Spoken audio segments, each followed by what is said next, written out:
Hello, folks.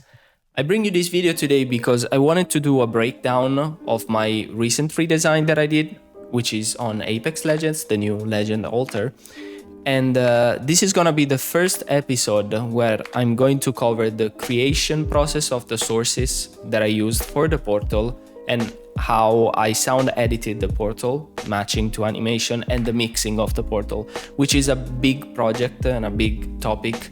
So I'm going to split this in two parts, where on this one I'm gonna talk about the portal, and the next episode I'm going to talk about the mechanical arm, the foley, and the whole mixing of the redesign.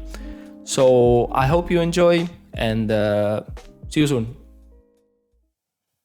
Okay, so here we are in Nuendo. This is the sound design session for the sources. It's a bit of a mess at first look, but it's actually really easy. What I did is run 4 audio tracks into a group where whoosh is loaded. So I can use the ensemble, but with the benefits of the audio tracks and all the audio editing capabilities. Okay, so here is the chain. It's nothing too crazy, but it gets the job done. Basically, what I did is chose some audio sources from my personal library or some licensed libraries and loaded them into the tracks and ran them through whoosh and this chain. So now I'll break it down for you. Okay, first of all, we have Unfilter, one of my favorite plugins ever. So what it does, it's basically linearizing the whole output of whoosh, frequency-wise, I mean, just with a bit of enhancement towards the low end because it gets a bit messy after all these effects. So I wanted it to sound the cleanest without adding too much bass. You can hear it's a bit more crisp on the high end too. And this is what I use in Unfilter mainly for. Then we have Spectral Gate. Spectral Gate, it's a free plugin. It's a suite of plugins actually. I'll link it down below in the description.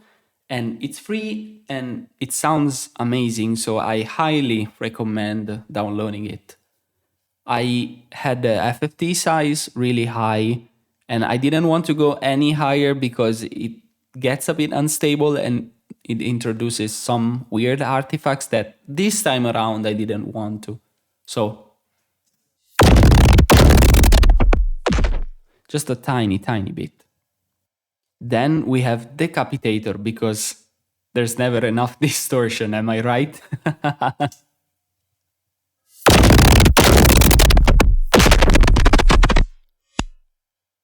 Then we have Pro NB, just simply doing a slight multiband compression. Nothing too crazy, but just to even the sound a bit more.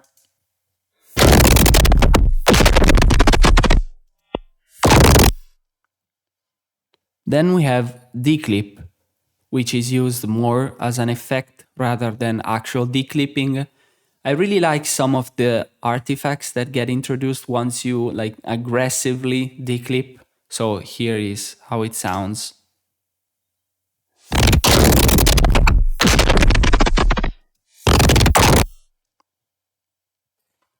Then we have ProQ3, and this is a trick that I picked up from Max Harchik. So sorry if I say your name wrong. And this is a trick that basically lets the sound breathe a little bit more by using the dynamic mode of the ProQ3. And basically, the more sound comes in, the more the bands go towards like zero gain reduction. And it lets the sound breathe a little bit more. So I'll play the sound so you can see what it does. It's easier to see it than explain it.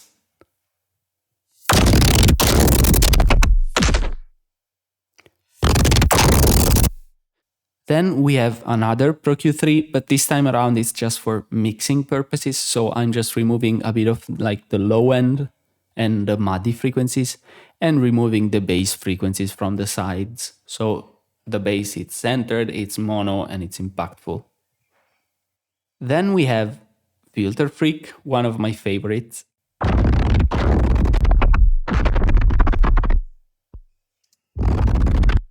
Just a low pass filter, like going up and down with the envelope of the sound.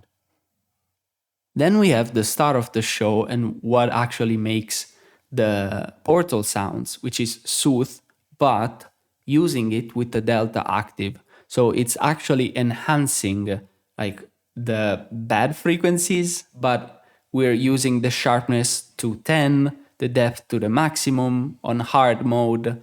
So it's more tonal shaping rather than like tonal shaping and denoising mainly, not to like remove resonant frequencies. So it sounds like this now.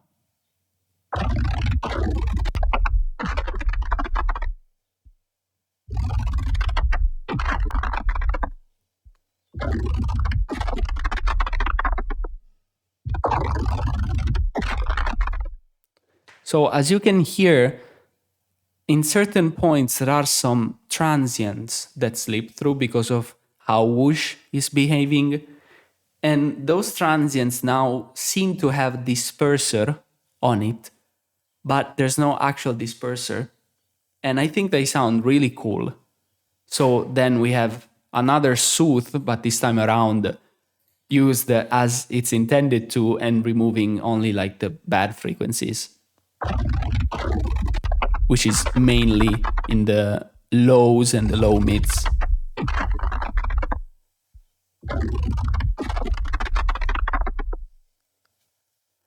Then the final two plugins are just a Pro L with the gain really cranked up and rolling sampler, but this is just to like record what is actually happening. So I'm able to just select what happened and bring them over to an audio track, which is really nice. And this is how I recorded variations and all my sound effects in this session basically.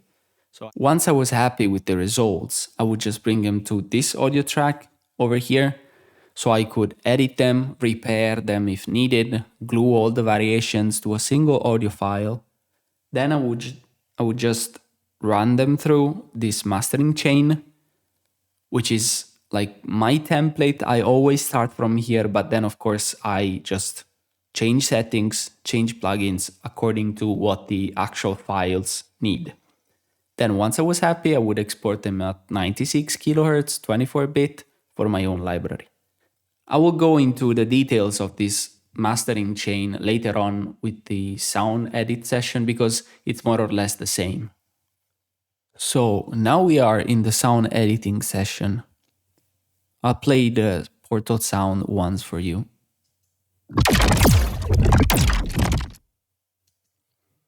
So these are all my sources, either made on the session that I showed before or on other sound design sessions. And these are sounds that I used from libraries just to glue everything together a bit more. So now I'll play some of the sounds together. So these are the transients. These are the portal textures.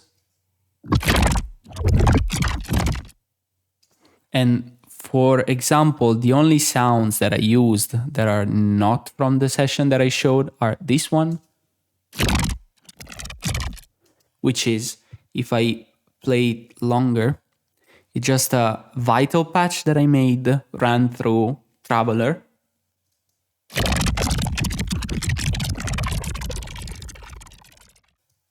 Then I used this texture, and this one is from a session that I did in Ableton, which involves a lot of frequency shifting, a lot of pitch shifting, and a lot of OTTs. I think almost 20 OTTs. But I guess that's the fun of sound design. Of course, on this file, I had Filter Freak and a Pro Q because it's a bit of a mess. It's way longer, of course, but with Filter Freak and Pro Q, it's a bit muffled. So it blends easier as a force field kind of sound effect. Then these are the sounds that I took from libraries. Just a bit of whooshes and an explosion tail to glue everything together. Then, how I set up the actual sound is like this. I've sent all these sources to this track spacer channel, which of course there's only track spacer. And track spacer is activated by the transient channels. So there is way more punch when the actual portal opens and closes and alter reappears. So, and this is how it sounds. So you can see it also in context. It's just a nice way to add a lot of punch to the sound. So, of course, the transients cut through all the textures, but just for a brief moment because I set the release really, really low on 10 milliseconds. So, just a subtle touch.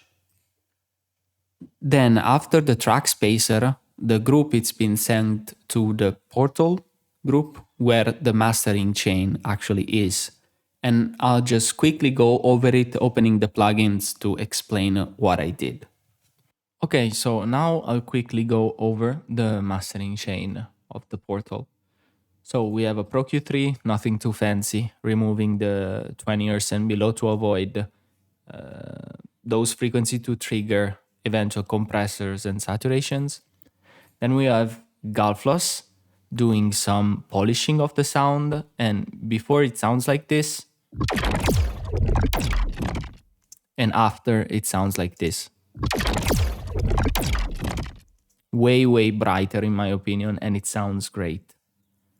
Then we have Digital V3 from Brainworks doing just a little bit reduction in the stereo width because the portal it's more or less a centered source because it's coming from a single direction.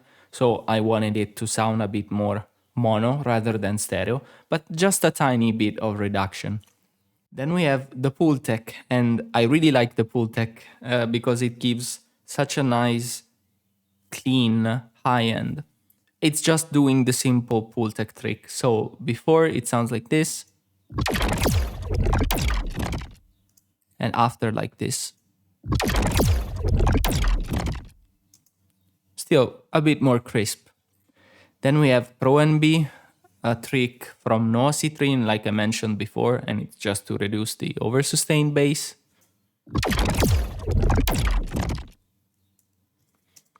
Then we have a Pro C, catching some peaks with a slow attack and fast release to let the transient through a bit.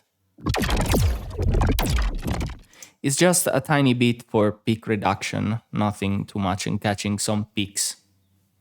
Then we have Saturation Knob, one of the best plugins for saturation.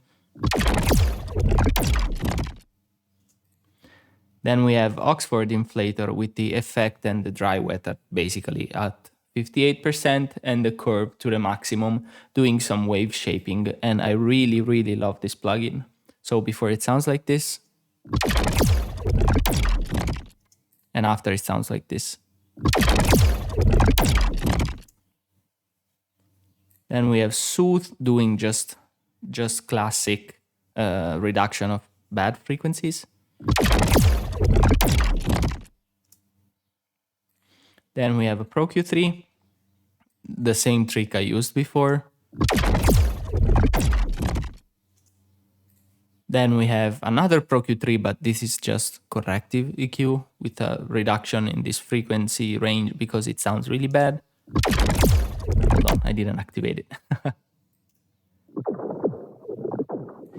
It's a build up of those frequencies from all the sources, and I wanted to give it a bit of a reduction. Then it's removing gently everything below 50 Hertz because I don't want the super subs. Then removing everything from 150 and below from the sides. So it has a nice mono low end. Then we have a Pro NB, and this time around I'm just compressing the bass dynamically. These other bands are deactivated. And then I have a Pro L just to bring up the sound. it's doing some like gain reduction, but nothing too much. And this is it. This is how I created the portal for the redesign. I'll make another video regarding everything else, but that is more sound editing rather than source creation, because of course I couldn't like record everything. I have my portable like recorder, but not all the materials. So I used more external libraries for that.